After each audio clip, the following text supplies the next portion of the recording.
Hi guys, good morning.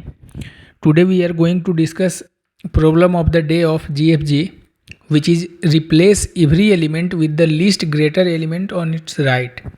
तो पहले हम लोग प्रॉब्लम स्टेटमेंट समझ लें।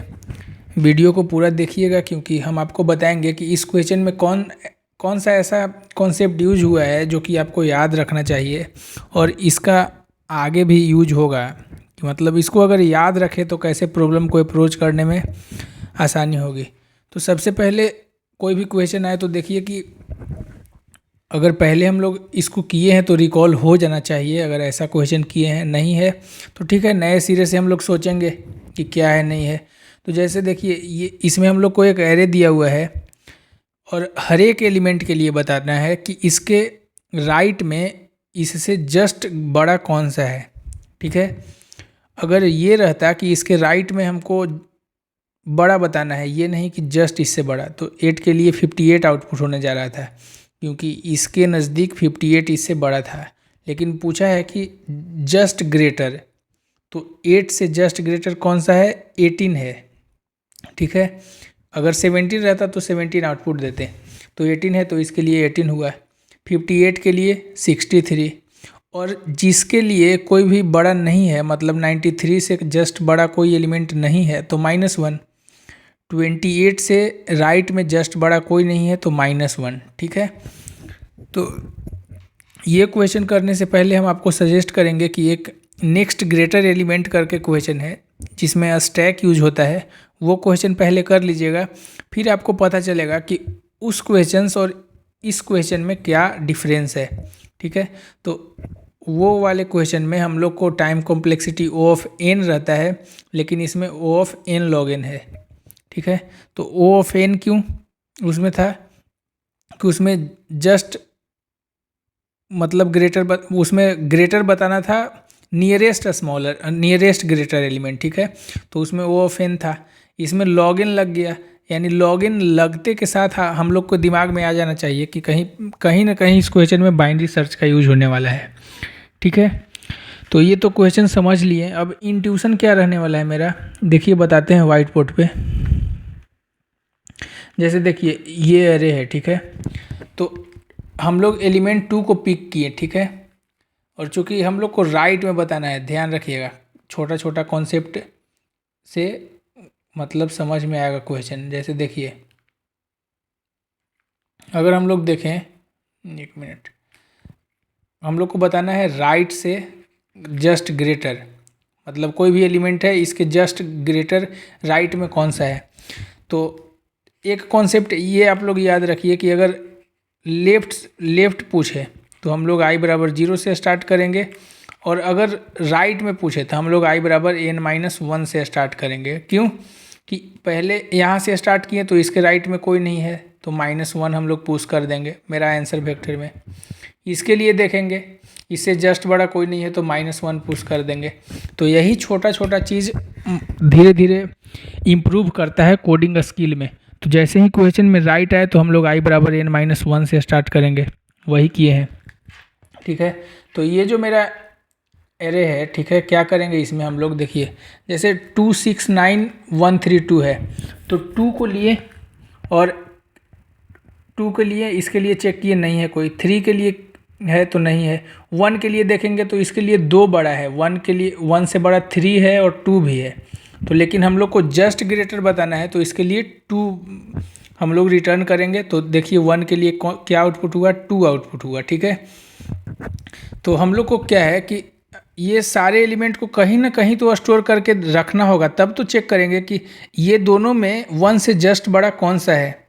तो वो स्टोर करने के लिए हम लोग सेट यूज करेंगे, क्योंकि सेट में हम लोग को फाइंड करने में आसानी होता है।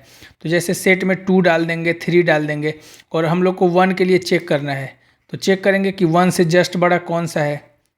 ठीक है, और लॉग इन टाइम है तो हम लोग को बाइनरी सर्च लगाना होगा।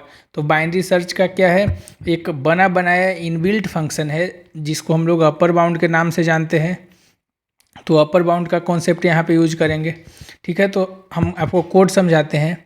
जैसे देखिए यहाँ पे क्या किए, सबसे पहले बताएं कि अगर राइट में पूछ रहा है तो i बराबर n-1 से हम लोग लूप चलाएं राइट साइड से, और एलिमेंट का जो एलिमेंट का फाइंड करना है, जैसे बताया ना कि 1 के लिए आप लोग को फाइंड करना है, तो 1 के लिए अपर बाउंड फाइंड करेंगे कि 1 से जस्ट बड़ा इसमें कौन सा है। जैसे स्टार्टिंग में तो मेरा सेट इम्प्टी है, ठीक है, तो auto I T S dot upper bound अरे आई, जैसे 2 के लिए फाउंड करेगा, कुछ नहीं फाउंड करेगा, तो सबसे पहले हम उसको इंसर्ट कर देंगे अरे में, ठीक है, क्योंकि अभी तो मेरा सेट में कोई एलिमेंट है नहीं, तो एरे में उसको सेट में उसको इंसर्ट कर दिए, तो सेट में अभी क्या आ गया, 2 आ गया, ठीक है। अब चूँकि 3 आया, तो 3 के लिए ये अपर बाउंड फाउंड करेगा, तो इसमें तो 3 से बड़ा है नहीं कोई, तो अपर बाउंड फंक्शन क्या करता है, कुछ n से बड़ा वैल्यू मतलब कोई पॉइंटर रिटर्न करता है जो कि n से ग्रेटर देन रहता है। तो वही होगा कि जो ये अपर बाउंड फंक्शन IT में रिटर्न करके देगा वो s डॉट इंड मतलब सेट का साइज के बाहर चला जाएगा।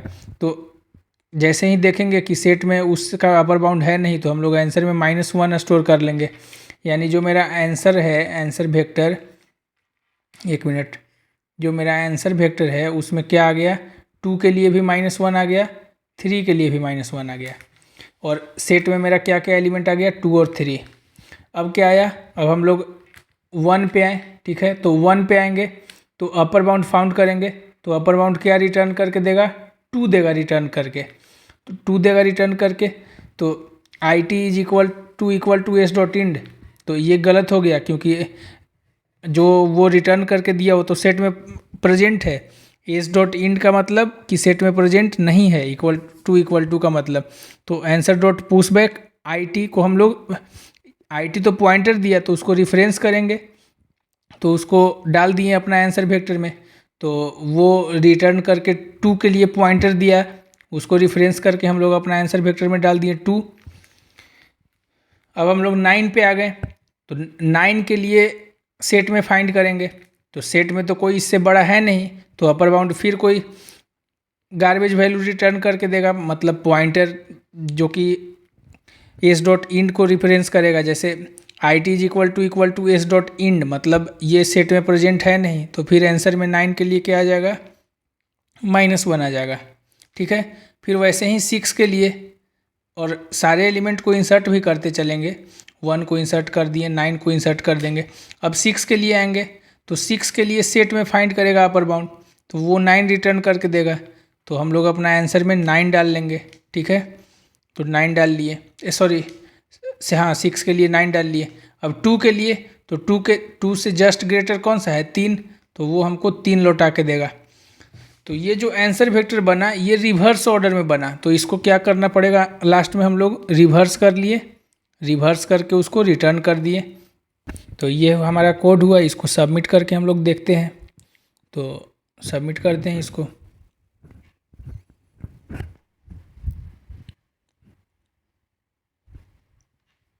कोड सही है, अगर समझने में कहीं पे भी कोई दिक्कत हो तो कमेंट करके ज़रूर बताइएगा। Thank you.